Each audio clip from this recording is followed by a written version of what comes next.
ตอนนี้เรากำลังซื้อออกเดินทางจากจะลอกไปที่เกาะกันปาที่เรือกำปั้นใหญ่ๆไป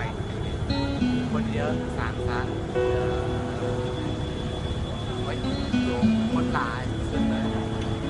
กำลังเห็นสาวงามสองคนในเด็กยักษ์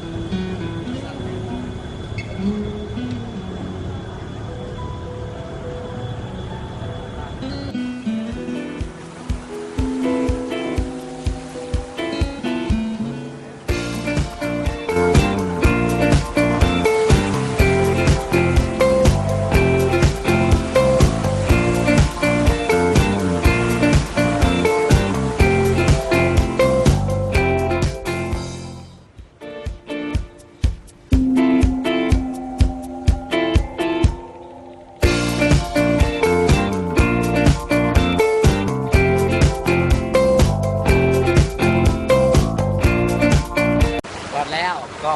คัดป่าแล้วไม่ใช่ต่อกำลังเตรียมไปอาบสองคน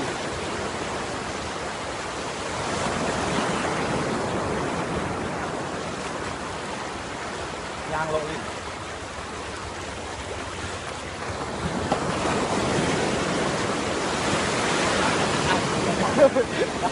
ขึ้นแทงพอด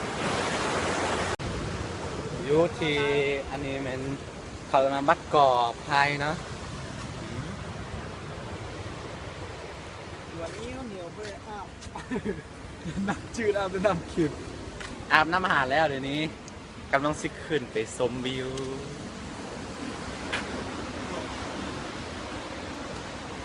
แล้วที่ไทยที่ไปไทยอยู่เทิงไปให้มาให้เบิ้งโอ้ยตอนนี้อยู่ที่จุดสูงสุดที่กัดบ้าเนาะหากขึ้นมาฮอดเห็นมาเป็นสถานที่เก่าแก่เป็นสถานที่โซฮบสมัย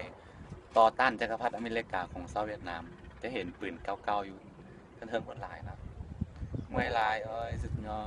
ดเด็กน้อยยังนอนอยู่นี่เมื่อยขนาดขี่รถจักรขึ้นมาได้ขนาดเห็นสูงสุดยอดจะเห็นแบบข้างหลังที่เห็นเกาะจะเห็น